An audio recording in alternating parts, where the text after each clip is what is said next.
ভাঙা ডাল। রবি আর শান্তি দুই ভাই বোন। রবি খুব অশান্ত ও বিধ্বংসী স্বভাবের ছিল।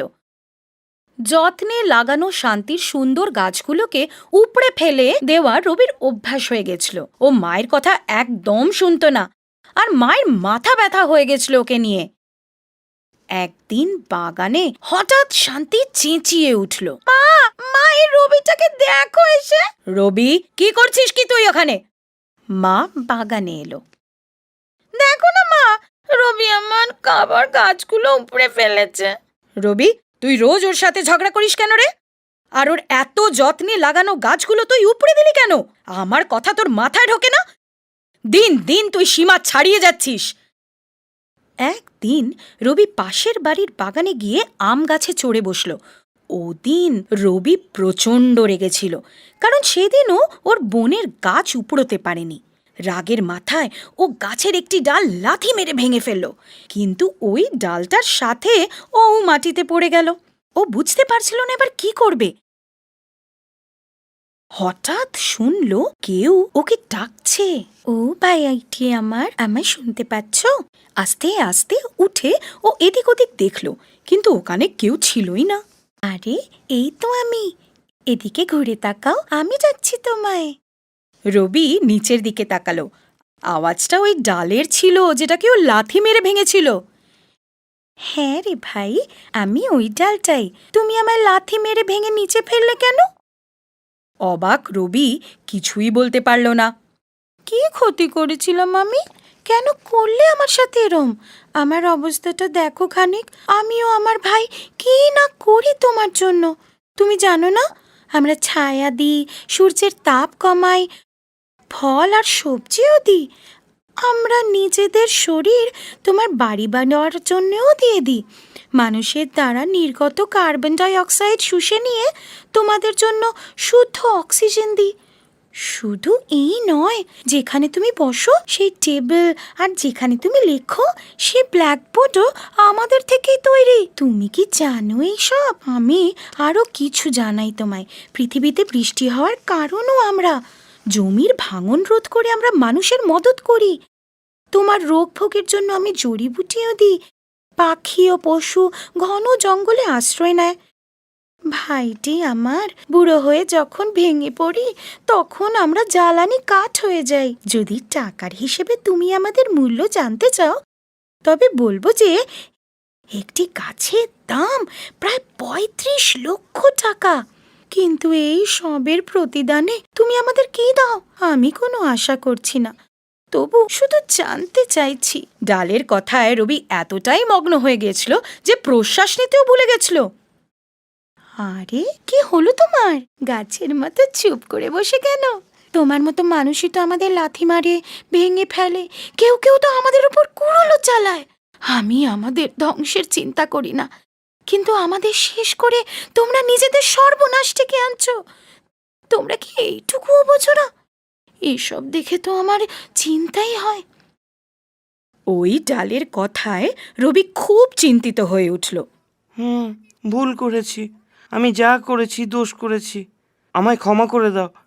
আজকের পর আমি কখনো এরকম করব না। আমার এই দোষের জন্য তুমি আমায় যা করতে বলবে আমি করব। আমাদের ডাল ভেঙে আমাদের প্রতিবন্ধী করে দিও না। আমাদের আর মেরো না। যত পারো গাছ লাগাও, আর তখনই আমিও তোমাদের কখনো ভুলবো না। হ্যাঁ, ঠিক আছে। আমি তোমার ইচ্ছে নিশ্চয়ই পূরণ করব। তোমার আজকের দেওয়া শিক্ষা আমি কখনো ভুলব না। হঠাৎ ওর মনে হলো কেউ ওকে নাড়াচ্ছে। রবি, আরে হলো কি তোর? তুই ঘুমের মধ্যে কি বলছিস? রবি নিজের মায়ের আওয়াজ চিনতে পারল, আর আস্তে আস্তে চোখ খুলল। ডালের কথাগুলো মনে করতে করতে ও বিছানায় শুয়ে থাকল। ও এদিক ওদিক তাকিয়ে দেখল যে ওর বোন শান্তি মায়ের পাশেই দাঁড়িয়ে আছে। উঠে বসে রবি বলল, শান্তি, আমি কাল তোর জন্য সুন্দর সুন্দর চারা নিয়ে আসবো। রবি হাসল, কিন্তু শান্তি আর মা রবির এই হাসি আর এই হঠাৎ পরিবর্তনের তাৎপর্য বুঝলই না। ভীরুর বাহাদুরি। এদিকে রোজের মতন শ্রীরাম একটি ছুটন্ত বাসে উঠল আর তাতে সফর করতে লাগলো। চলন্ত বাসে ওঠা নামা আর ঝুলতে ঝুলতে সফর করা ওর অভ্যেস হয়ে গেছিল। একদিন রামু আপন মনে হেঁটে যাচ্ছিল, হঠাৎ ওর সামনে শ্রীরামের কাণ্ড দেখে অবাক হয়ে গেল। আরে রাম এসব কি করছে বোকার মতন? ও কারুর কথাই শোনে না। যদি পড়ে গিয়ে ওর কিছু হয়ে যায়, কে সামলাবে ওর বাবা মাকে? কেন এমন করে শ্রীরাম? প্রথমবার যখন রামু রামকে ছুটন্ত বাসে দৌড়ে উঠতে দেখেছিল, ও খুব ভয় পেয়ে গেছিল আর ও রামের মাকে বলে দিয়েছিল, রাম, আমি শুনতে পেলাম যে তুমি ছুটন্ত বাসে ওঠো আর দরজায় ঝুলতে ঝুলতে সফর করো। কেন এমন কাজ করো তুমি? কে বললো মা তোমায়? এমন কাজ আমি মোটেই করি না। একে তো এরম বোকার মতন খারাপ কাজ করো, তার ওপর আবার মিথ্যে কথাও বলো। পাশের বাড়ির রামু আমায় সব বলেছে। আচ্ছা, তো এই সব রামুর কীর্তি? কি হচ্ছেটা কি রাম? আমায় উত্তর না দিয়ে তুমি আপন মনে বিড়বিড় করে যাচ্ছ। কিছু না মা, আর আমি এরকম কাজ কেন করব? কখনোই করব না। আচ্ছা ঠিক আছে, যাও এবার মন দিয়ে পড়াশোনা করো। ঠিক আছে মা। এরপর যদি কোনোদিন কোনো নালিশ আমি শুনি, সোজা তোমার বাবাকে বলে দেব, তখন ওনাকে উত্তর দেবে তুমি, ঠিক আছে? কিরে ভিতর ডিম, আমার মাকে গিয়ে নালিশ করিস? নিজের কাজে মন দিস না কেন? এটা তুই কি বলছিস রাম? আমার কোনো বন্ধু যদি কিছু ভুল কাজ করে, আমি চুপ থাকবো কি করে? এই জন্য আমি তোর মাকে বলে দিয়েছি। আরে তোর তো সাহসই নেই, হিংসে জ্বলিস তুই। সে তুই যাই বলিস, কিন্তু তুই যদি আমায় লাখ টাকাও দিস, আমি এমন কাজ কখনো করব না, বুঝলি? আরে তুই একদম ভীতু বুড়ো, এরকম কাজ না করলে কখনো বাহাদুর হওয়া যায় না। শোন রাম, যদি ছুটন্ত বাসে চড়তে গিয়ে হাত পা ভাঙাটা তোর বাহাদুরি মনে হয়, তাহলে আমার ভীতু থাকাই ভালো। আমার কোনো দুঃখ নেই। তুই ভীতুই থাক, আমার কি এসে যায়। কিন্তু পথে বাগড়া দিতে আসবি না, এটা আমার একদম পছন্দ নয়। এই শেষবারের মতন বলে দিলাম আমি তোকে। তার মানে তুই নিজের বদ অভ্যাস পাল্টাবি না? দেখ রামু, তোর ভালো এতেই যে আমার কথা একেবারে বুঝে নে। আমি আর তোকে সাবধান করব না। ঠিক আছে, তোর ভাগ্যে যা লেখা আছে সেটা তো আর কেউ আটকাতে পারবে না, সে তো হয়েই থামবে। আরে যা যা, পালা এখান থেকে, তোর ভাষণ শুনতে চাই না। নিজেকে মহাপণ্ডিত ভাবিস না? রামের স্বভাবে কোনো পরিবর্তন এলো না। ছুটন্ত বাসে চড়া ওঠা, বাসে ঝুলতে ঝুলতে যাওয়া ওর রোজকার অভ্যেস হয়ে গেল। একদিন রামু পাঠশালা থেকে ফিরছিল কি হঠাৎ ও শুনল পেছন থেকে লোকজন চেঁচাচ্ছে। আরে ধর ধর ধর ধর ধর ধর, আরে ধর ওকে, আরে ধর। রামু পিছন ফিরে তাকিয়ে দেখল যে একটা কালো মতন লোক ওর দিকেই ছুটে আসছে। রামুও ছুটে ওর দিকে গেল আর ওই লোকটাকে ধরে ফেলল। ওর হাত থেকে একটা সোনার চেন নিচে পড়ে গেল, কিন্তু লোকটা রামুকে ছুরি মেরে ওখান থেকে পালিয়ে যাওয়ার চেষ্টা করলো। কিন্তু রামু চূড়ান্ত সাহস দেখিয়ে লোকটাকে ধরেই থাকলো। রামুর ক্ষত থেকে রক্ত ঝরছিল আর ও ব্যথায় চিৎকার করছিল। মা, মা! কিন্তু ওই হালতেও ও ওই লোকটিকে ছাড়লো না। অবশেষে লোকজন ওই চোরটাকে ধরে ফেলল। আহত অবস্থায় রামু ওখানে অজ্ঞান হয়ে গেল। চিকিৎসার জন্য ওকে হাসপাতাল নিয়ে যাওয়া হলো। রামুর বাহাদুরির কথা সবার মুখে মুখে চাউর হয়ে গেল। সব ছাত্ররা রামুকে অভিবাদন জানাতে গেল। আমার প্রিয় ছাত্ররা, যদি রামুর মতন সাহস আর বাহাদুরি তোমাদের সবার থাকে, তবে নাম ও ভাগ্যের দরজা তোমাদের আপনিই খুলে যাবে। আসল বাহাদুরি তো যথাসময়ে দুষ্টের দমন করতে কাজে লাগে। আমাদের রামুই আসল নায়ক। আসন্ন ক্রীড়া দিবসে আমরা ওর বাহাদুরি আর আত্মবিশ্বাসকে অভিবাদন জানাবো আর ওকে বিশেষ পুরস্কার দেব।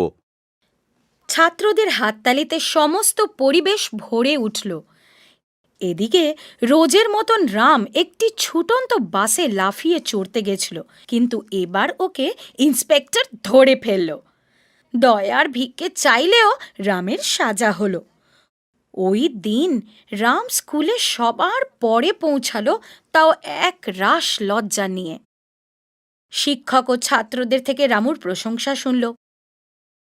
হতাশ ও দুঃখী হয়ে ও চোখ ভরা জল নিয়ে ওখানেই দাঁড়িয়ে থাকল। ওই চোখ আর জল বলে দিচ্ছিল যে রাম এবার নিজেকে পাল্টানোর সিদ্ধান্ত নিয়ে নিয়েছে। রমণী রমণী সপ্তম শ্রেণীতে পড়ত। ওকে কেউ পছন্দ করে না, কারণ ও সবাইকে সব সময় আলাদা আলাদা নামে ডেকে ভ্যাং চায়। ওর এই অভ্যাসের জন্য সমস্ত শিক্ষকরাও ওকে অপছন্দ করেন। ওর ভ্যাংচানোর অন্তই নেই। নিজের শিক্ষক ও বন্ধুদের পরামর্শ ও কখনোই শুনতো না। বাবা মা ওকে এমন বাঁধন ছাড়া করে দিয়েছিল যে ও অবাধ্য ও অহংকারী হয়ে উঠেছিল। ওর কোনো কিছুই আসে যেত না, কারণ ও যা চাইতো পেয়ে যেত। এই জন্য ও অন্যদের অনুভূতি বা মনের পরোয়াই করতো না। একদিন ও দেওয়ালের ওপর বসেছিল। একটা লোক ওর দিকে আসছিল, যার মাথায় চুল খুব কম। আরে, এটা 50 পয়সার ধনেপাতার মতন দেখাচ্ছে। এটা শুনে লোকটা রমণীর দিকে ছুটে গেল। ভয় পেয়ে রমণী দেয়াল থেকে লাফ দিল আর ছুট লাগালো।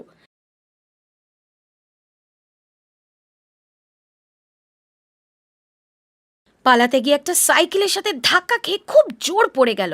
ও পায়ে গভীর আঘাত পেল। রমণী যখন চোখ খুলল, ও দেখল যে ও হাসপাতালের একটা খাটে শুয়ে আছে আর ওর পায়ে ব্যান্ডেজ বাঁধা। ওর মা পাশেই বসেছিল। বিশেষ কিছু হয়নি বাবা, সাইকেলে ধাক্কা খেয়ে তোমার ডান পায়ের হাড় ভেঙে গেছে।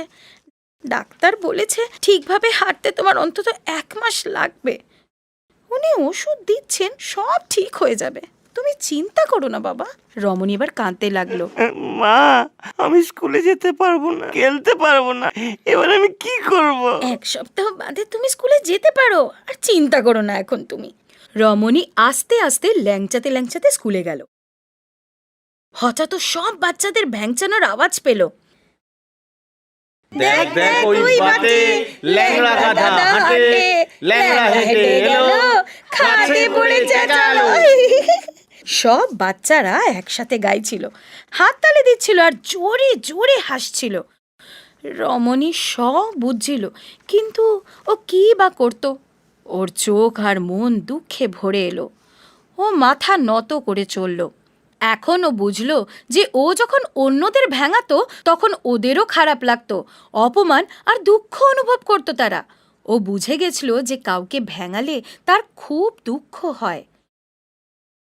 কিন্তু আজ ওর পালা ছিল। ও দিব্যি করল যে ও আর কখনো কাউকে ভেঙাবে না আর সবাইকে ভালোবাসবে। রমণী সমস্ত ছাত্র ও শিক্ষকদের মিষ্টি খাওয়ালো। রমণী, আজ তোমার জন্মদিন। হ্যাঁ ম্যাডাম। সবাই তা দেখে অবাক হয়ে গেল। ওর উত্তরে সত্যতা ছিল। ওই দিন এক ভালো রমণীর জন্ম হল। স্বচ্ছতা। অশোক 7ম শ্রেণীর মনিটর। স্কুলের নিয়ম অনুসারে প্রত্যেক ছাত্রকে সকালে প্রার্থনার সময় উপস্থিত থাকতেই হতো। অনুপস্থিত ছাত্রদের কঠিন সাজা দেওয়া হতো। ওদিন অশোক দেখল যে মুরলি প্রার্থনায় অনুপস্থিত। মুরলি, তুমি প্রার্থনা কেন এলে না? তুমি তো জানোই আমাদের মাস্টারমশাই এ ব্যাপারে কত কড়া। মুরলি কিছু বলার আগেই শিক্ষক শ্রেণীকক্ষে প্রবেশ করলেন। অশোক, সকালে প্রার্থনা সভায় সবাই উপস্থিত ছিল তো? হ্যাঁ স্যার, মুরলি ছাড়া সবাই উপস্থিত ছিল। সে কি মুরলি, কি বলছে অশোক, তুমি প্রার্থনায় আসনি? না স্যার। সব ছাত্ররা মুরলির সাজা পাওয়ার অপেক্ষা করছিল। মুরলি খুব সুস্বভাবের ও শুদ্ধ আচরণের ছেলে ছিল। পড়াশোনাতেও খুব ভালো ছিল। ওর হাতের লেখা পরিষ্কার ও সুন্দর ছিল। ও নিজের বই খাতা খুব যত্নে রাখত। এই জন্য কিছু ছাত্র ছাড়া বাকিরা ওকে খুব হিংসে করত। মুরলি, তুমি তো জানোই প্রার্থনায় যারা উপস্থিত থাকে না তারা কঠিন শাস্তি পায়। কিন্তু শাস্তি দেওয়ার আগে আমি জানতে চাই যে তুমি প্রার্থনা সভায় আসনি কেন? স্যার, আমি ঠিক সময়ই ক্লাসে এসেছিলাম, কিন্তু সবাই প্রার্থনার জন্য বেরিয়ে গেছিল। আমি আমার বই খাতা রেখে বেরোতে যাচ্ছিলাম কি দেখলাম যে সারা ক্লাসে সব জায়গায় আবর্জনা ছড়িয়ে আছে।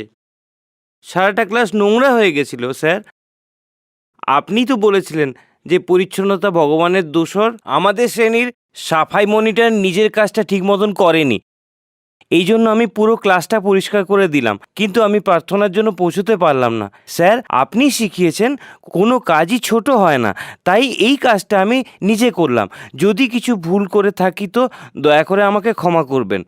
শাস্তির জন্য আমি প্রস্তুত। মুরলি, তুমি তো খুব ভালো কাজ করেছো। যদি সব বাচ্চারা তোমার মতন ভাবনা রেখে কাজ করে তাহলে আমাদের স্কুল আদর্শ স্কুল হয়ে যাবে। আমি গর্বিত তোমার মতন ছাত্র পেয়ে। তুমি কোনো শাস্তি পাবে না। শিক্ষক মুরলির জন্য গর্বিত হলেন, যাতে আবার একবার ও সবার জন্য আদর্শ ছাত্র হয়ে গেল। বর্গশ্রেষ্ঠ। ত্রৈমাসিক পরীক্ষার পর শ্রেণী শিক্ষক উত্তরপত্র দেখে বাচ্চাদের ফেরত দিলেন। আমি সবার উত্তরপত্র দেখলাম।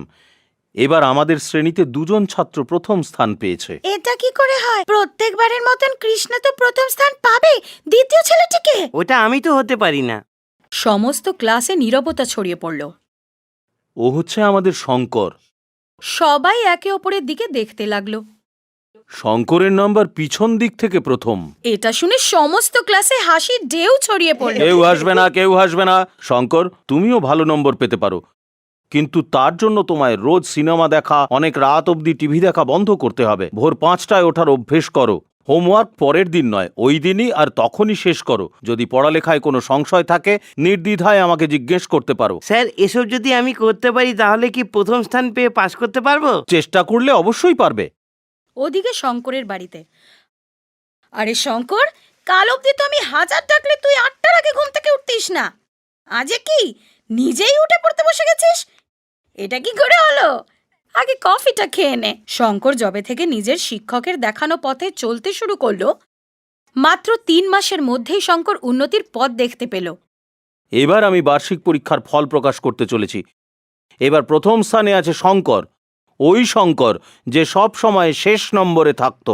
সমস্ত ক্লাস হাততালিতে ফেটে পড়ল। শব্দের সিঁড়ি। প্রতিবারের মতো শঙ্করন পেনশন তুলতে ব্যাংকে গেলেন। ওখানে রঙ্গনকে ক্যাশ কাউন্টারে দেখে উনি খুব অবাক হলেন। আরে, ও ওই পর্যন্ত কি করে পৌঁছলো? শঙ্করের পুরনো দিনের কথা মনে পড়ল যখন উনি ত্রিচিতে 8ম শ্রেণীর শিক্ষক ছিলেন। রঙ্গন, এই পাঠের প্রথম পাতাটা পড়ো। এক সময় একবার এক সময়। ব্যাস ব্যাস ব্যাস ব্যাস ব্যাস, তুমি শব্দগুলোকে খুন করে ফেলছো। তুমি কি ঠিক করে পড়তেও পারো না? তুমি একটা বোকা ছেলে, একদম মূর্খ। তবু রঙ্গন কিছুই বলতে পারল না। মূর্খ রঙ্গন, এবারেও তুমি সব বিষয়ে ফেল করেছো। তুমি আবার প্রমাণ করলে যে তোমার মাথায় কোনো বুদ্ধিই নেই। আরে মূর্খ, তুমি কি কোনো কাজই ঠিক করে করতে পারো না? কখনো তো বুদ্ধিটা কাজে লাগাও, তোমার কিচ্ছু হবে না। কিন্তু নিজের দুর্বলতার জন্য রঙ্গন কোনো জবাব দিতে পারত না। সবাই ওকে বোকা রঙ্গন বলে ডাকত। তুমি কোনোদিন মুখ খুলে কিছু বলো না কেন আহাম্মক? আমি বিরক্ত হয়ে গেছি একেবারে। তোমায় পরামর্শ দিতে দিতে আমি পাগল হয়ে গেছি। বোকা, একদম বোকা, তোমার কিচ্ছু হবে না। অনেক বছর কেটে গেছে। শঙ্করন রিটায়ার করে চেন্নাইতে নিজের বড় ছেলের কাছে এসে থাকে। প্রতি মাসে উনি ব্যাংকে পেনশন তুলতে যান। আর এবার উনি রঙ্গনকে দেখলেন। সেই রঙ্গন এখন ক্যাশ কাউন্টারে বসেছিল। এ তো অবাক কাণ্ড। এ তো সেই লোক যাকে সবাই মূর্খতার উপাধি দিয়েছিল, আর আজও ক্যাশ কাউন্টারে বসে এসবও করলো কিভাবে? রঙ্গন যাতে দেখতে না পায় এমনভাবে উনি বেরিয়ে যাচ্ছিলেন, কিন্তু রঙ্গন ওনাকে ঠিক দেখে ফেলল। স্যার, কেমন আছেন? চিনতে পারলেন না আমাকে? তুমি তুমি তো... স্যার, আপনি আমাকে চিনতে পারলেন না। আমি আপনার ছাত্র রঙ্গন, সেই বোকা রঙ্গন। স্যার, আপনি নিশ্চয়ই অবাক হয়েছেন আমায় ব্যাংকের কর্মচারী পদে দেখে। এই শাখায় বদলি হয়েছে আমার। আমি ক্যাশিয়ার। আমার এই সাফল্যের জন্য আপনাকে ধন্যবাদ দেওয়ার উচিত। আপনার নিশ্চয়ই মনে আছে আপনি আমায় আহাম্মক বলে ডাকতেন। আসলে তখন আমার প্রচণ্ড রাগ হতো। তারপর আমি ভাবলাম যে নিশ্চয়ই মূর্খের মতন ব্যবহার করতাম আর দেখতেও ওরকমই লাগতাম, তাই আপনি আমাকে আহাম্মক বলে ডাকতেন। আর আমাকেই নিজেকে প্রমাণ করতে হতো যে আমি বোকা না। আর এই ব্যাপারটাই আমাকে দিয়ে কঠিন পরিশ্রম করালো। কিছু একটা আমি হয়ে দেখালাম। কিছুই আসলে কঠিন না। আমি ভেবে নিয়েছিলাম যে যা করে হোক আমাকে এই দুর্নাম ঘোচাতেই হবে, আর সবাইকে দেখাতে হবে যে কঠিন পরিশ্রমের দ্বারা যা চাই তা পাওয়া যেতে পারে। এই ভেবে আমি মন দিয়ে লেখাপড়া করলাম, খুব খাটলাম আর বিজয়ী হলাম। আসলে আপনার কথাটাই আমার জীবনের সাফল্যের সিঁড়ি হয়ে উঠল। আমার লুকোনো ক্ষমতা জাগিয়ে তোলার জন্য আপনাকে ধন্যবাদ স্যার। আমি কৃতজ্ঞ স্যার। শঙ্করন গাছের মতন জমে গেছিল। ওনার চোখে বিস্ময় ছিল, কিন্তু তার সাথে প্রচুর আনন্দও দেখা গেল। জীবনে কোনো কিছুই অসম্ভব নয়। দৃঢ় সংকল্প ও কঠিন পরিশ্রম করে তাহলে যে কোনো মানুষ যা ইচ্ছে পেতে পারে। লক্ষণের লক্ষ্য। নবম শ্রেণীর শিক্ষক শ্রী রমনন একটু ভিন্ন প্রকৃতির ছিলেন। উনি সব সময় বাচ্চাদের বাস্তব জ্ঞান দিতে থাকতেন। বাচ্চাদের সৃজনশীলতা বাড়াতে পাঠ বোঝানোর জন্য উনি নানান রকম প্রতিযোগিতারও ব্যবস্থা করতেন। হঠাৎ কোনো প্রতিযোগিতার ঘোষণা করা ওনার স্বভাব ছিল। রচনা প্রতিযোগিতা, বাদ বিবাদ, সঙ্গীত প্রতিযোগিতা ব্যবস্থা করে উনি বাচ্চাদের ব্যস্ত রাখতেন। রোজকার বর্তমান খবর নিয়ে তিনি পাঠের সাথে জুড়ে আলোচনা করতেন। এবার উনি একদিন আগেই প্রতিযোগিতা ঘোষণা করলেন। শোনো, আজ আমি তোমাদের সবাইকে একটা প্রশ্ন করব। যে তার সঠিক আর সত্যি জবাব দেবে সে পুরস্কার পাবে। প্রশ্নটা আমি তোমাদের কাল বলবো। পরের দিন সব বাচ্চারা উদ্গ্রীব হয়ে প্রশ্নের অপেক্ষা করছিল। আচ্ছা, কাল আমি একটা প্রতিযোগিতার কথা বলেছিলাম। আশা করি তোমরা সবাই তৈরি। আমার প্রশ্নটা খুব সহজ, কিন্তু তোমাদের উত্তরটা গুরুত্বপূর্ণ। এখন তোমরা নবম শ্রেণীতে পড়ছো, আর আমার বিশ্বাস তোমরা সবাই ভালো করে লেখাপড়া করবে। এবার আমার প্রশ্ন, তোমাদের জীবনের লক্ষ্য কি? কি চাও তোমরা জীবন থেকে? বড় হয়ে তোমরা কি হতে চাও জীবনে? বাস, এটাই আমার প্রশ্ন। জীবনের লক্ষ্য এক এক করে তোমরা সবাই এর উত্তর দেবে। সব ছাত্ররা খুব উৎসাহের সাথে উত্তর দিল। স্যার, আমি ইঞ্জিনিয়ার হতে চাই। আমার ভাইও ইঞ্জিনিয়ার। স্যার, আমি ডাক্তার হতে চাই। এইভাবে আমি মানুষের সেবা করতে চাই। গরিব মানুষেরা যাতে বিনামূল্যে চিকিৎসা করাতে পারে, সেটাই আমার লক্ষ্য। স্যার, আমিও ডাক্তার হতে চাই, আর আমার বাবাও তাই চায়। স্যার, আমি কম্পিউটার ইঞ্জিনিয়ার হতে চাই। ভবিষ্যতে কম্পিউটারই সব থেকে গুরুত্বপূর্ণ হবে। স্যার, আমি ভালো করে লেখাপড়া করে সরকারের হয়ে কাজ করতে চাই।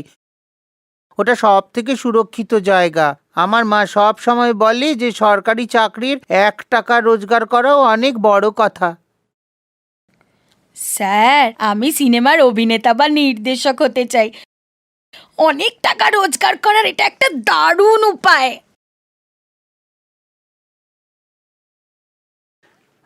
স্যার, যে কোনো নির্ণয় নেওয়ার আগে আমাকে আমার মা বাবার কাছে জিজ্ঞেস করতে হবে।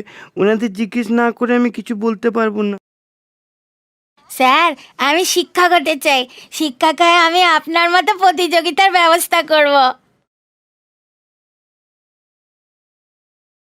সবশেষে লক্ষণের পালা এলো।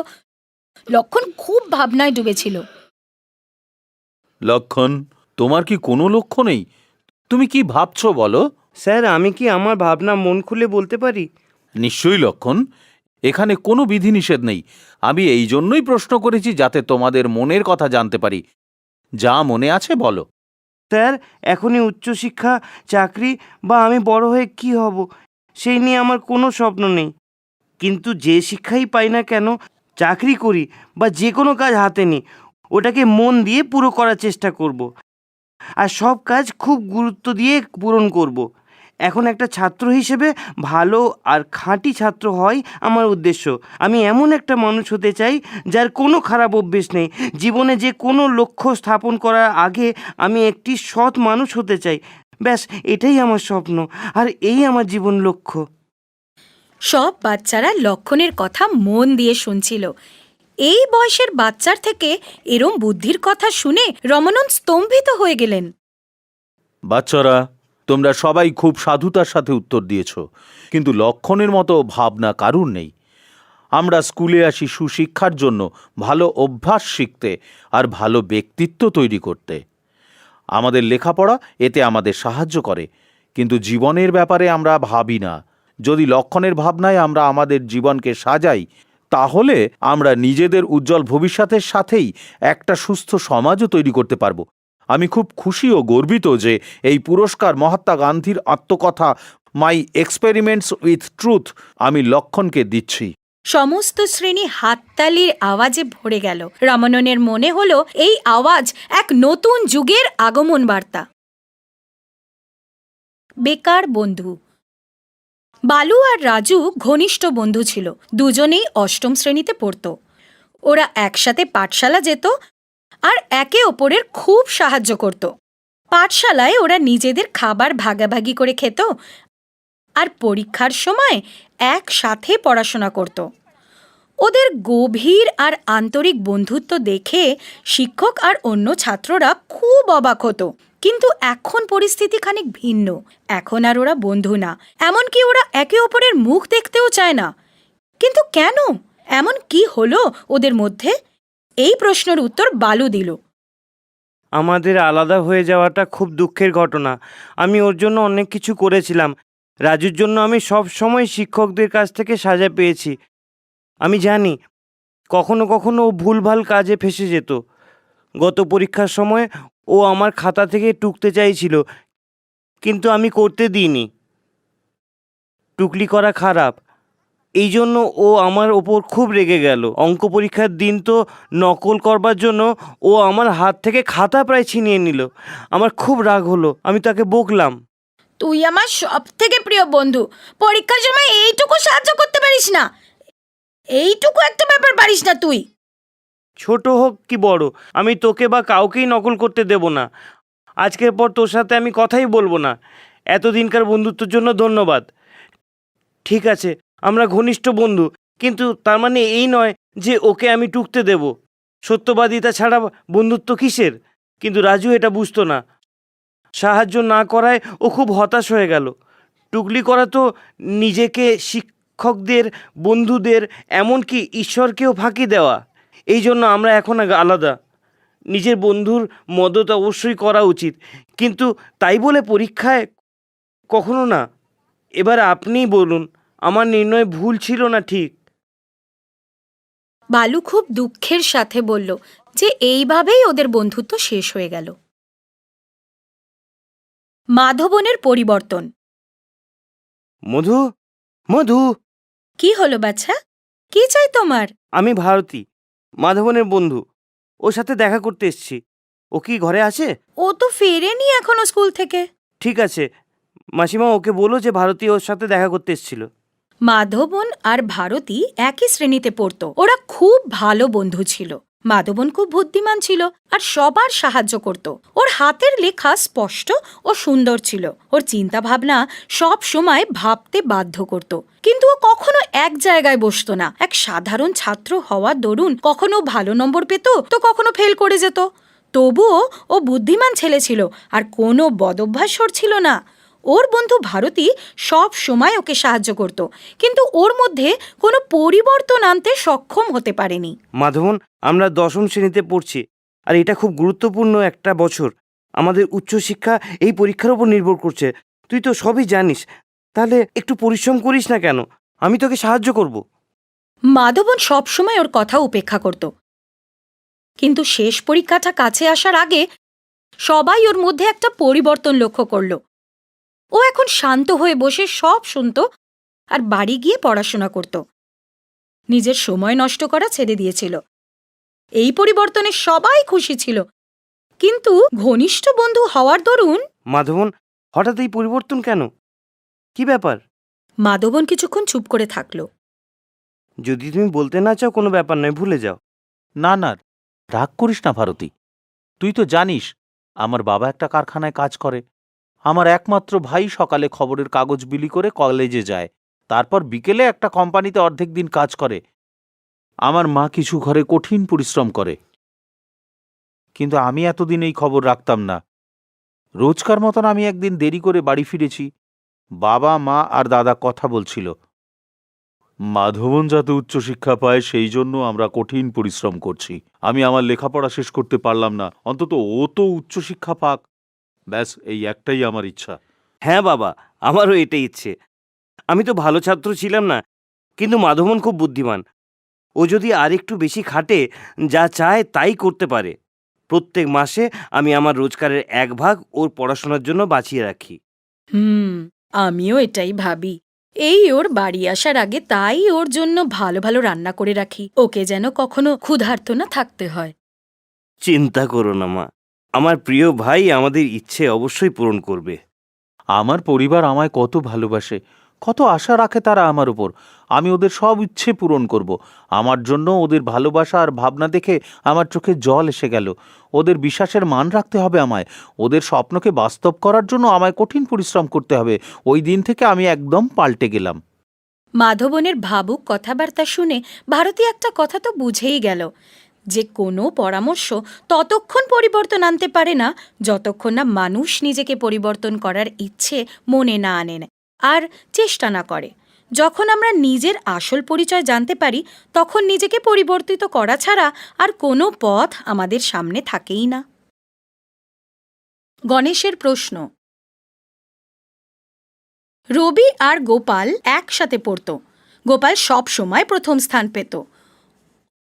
ও টিভি দেখতে, খেলতে আর সিনেমা দেখতেও পছন্দ করত। ওর থেকে রবি খুব আলাদা, গম্ভীর স্বভাবের ছিল। না তো কখনো টিভি দেখত, নাই কখনো খেলতে যেত। ও নিজে সারাটা সময় গণেশ মন্দিরে তার পুজো দিয়ে কাটাতো, যাতে ও প্রথম স্থান পায়। গণেশ ঠাকুরকে ও চন্দন, নারকেল বা প্রসাদ চড়াতো, কিন্তু তাও ও দ্বিতীয় বা তৃতীয় নম্বরেই পাশ করত। রবি মনিটর ছিল আর লেখাপড়াতে শ্রেষ্ঠ হওয়ারও উচ্চাকাঙ্ক্ষা রাখত।